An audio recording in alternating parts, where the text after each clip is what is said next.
Dan, how are you? Good. How are you? Doing so good. Good. So yesterday we did that mastermind on team building, and there was one kind of sticking point that I think would be good here to like flesh out. And it's like, okay, so you are ready to leverage your team. You're at that point where you feel like you want to take on new members and you want to have different agents. Do you go for hiring new agents or hiring already established agents? Yeah, this one got me because I always thought like you hire somebody that's a blank slate and then you build them into the agent that makes sense for you. But there Right. was a lot of people smarter than me that said the exact opposite.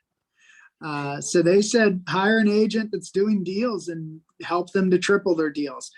So what are your thoughts? You've hired a ton of people over your career, Jen. What do you think? We have, and I think we've done it with all different types of agents, mostly like new to newer. I would say less than like 5 years in the business. The problem with brand new agents is what is it? What's the stat? 85% of people get out of the business within the first like year or two or three or whatever it is, right? So Yeah. they're still going to follow that. So how many people do you have to hire in order for one of those people to actually stick? Yeah, I mean, statistically, you're talking like 10. I mean, you don't have to be good at math to know No, if you hire 8, only 1 to 2 are going to stick, right? Or 10, but only 1 to 2 are going to stick. yeah, but I also think like you've got to give a little bit of like credence to what you can do for them. Like if they're in the Jen Mertland program, like don't those numbers get better? Yes, but the other side of it, and the thing that people don't realize because I know, like, if I can remember, like, back when I first started, it was like, I want to start a team. What I thought it was going to be like and what it was like were like drastically different. And I'd love to hear your experience too.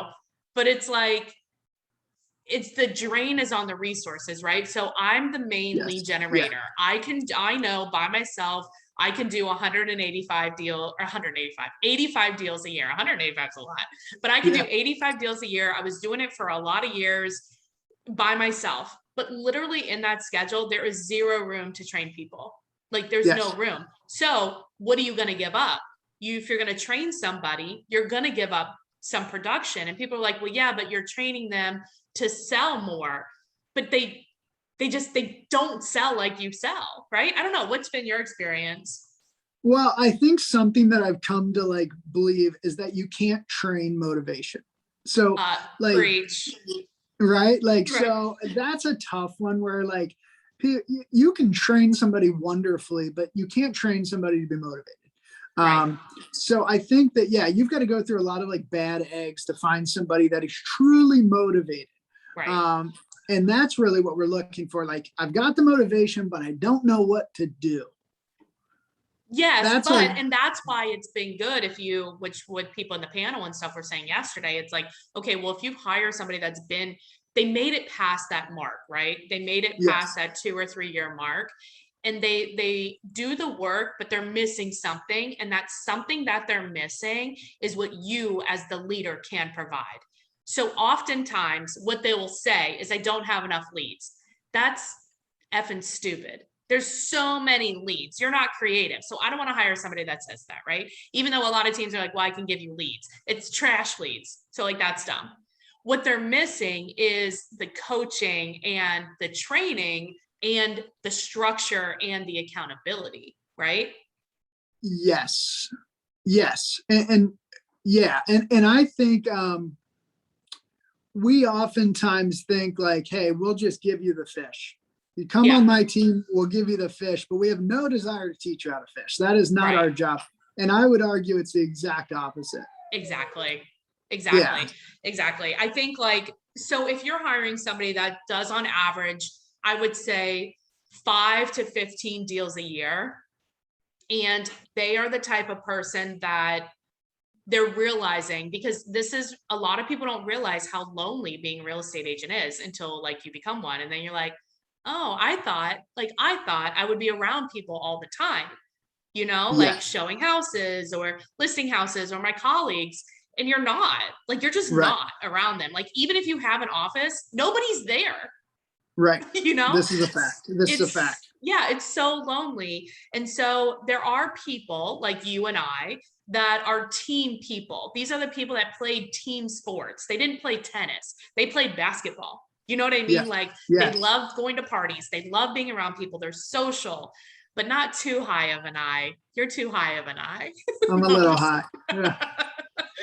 because you don't want them distracted, you know, you Yeah. have ADD people, but they would actually prosper in a team environment. And so for me, when you're looking at hiring team members, those people have a proven track record. They understand conversion. They know how to do a deal. What they don't have is that somebody to nurture them and hold them accountable, and also just be like, hey, try this, try this. So like you could argue, hey, you could hire a coach, right? But Yes. having a coach is not the culture. So like, That's it. yep. What do you Perfect. think about like culture, like for your team? You guys have a certain culture, you know? Yeah. And it's funny because like, think about if you ever ask somebody who's on a team that's really happy, Yeah. they're never like, I get a ton of leads. That's not what they say. Never. They never say that. They never say I make a ton of money. It's usually we're like a family. That's what you Yes. hear, right? We're Yes. like a Always. family. We love coming to work. We hang out. That's what people want. They want Yeah. that culture. They want to feel like they belong. They want to be a Yep. part of something. Yep. And I think so many team leads are high D's that Yeah. we don't Is this always a think jab? that. No, I'm just kidding. Yeah.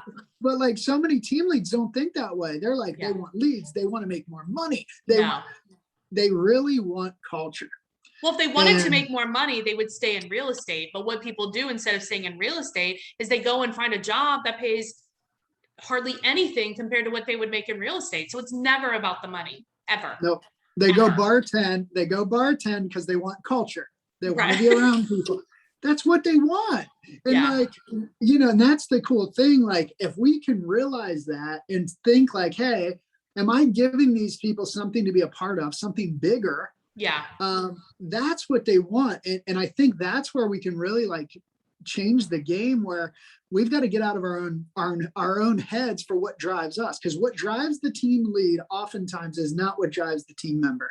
I believe Right. No, I think you're right. And that's God, you just made me think about, we did that one, I think it was a podcast that we did about like, okay, do we even need brokerages almost? Because it's the same problem, right? Like yes. what the brokerage wants is more agents. What the agents want is better culture and better agents. They don't want a bunch of agents that are terrible, you You know? got it. So it's like a misaligned of values. But I like what you're saying on like a micro level. Is this person a culture fit? And do they have a proven track record of some success? What are their systems? Do their systems match up with what you're doing? Or are they completely opposite? Like, do they cold call FSBOs and say, hey, I have a buyer, when they don't have a buyer? Well, if you have a culture of telling the truth, that's not going to work. Love that. You know what I mean? So like, Yep. I also think that something that came out of it is leverage in a different way. So that's one way, right? And you do that, and you do that very well. You're like a culture guy. Like, it's perfect for you to have team members on your team.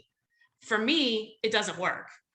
Like, I love culture, but like, I don't want you in my face. You know what I mean? Yes. And so for Yes. me, the culture is more with partners. So like, we'll do stuff together, or like Yep. other agents, and that's like our team. And you can Yep. create that too.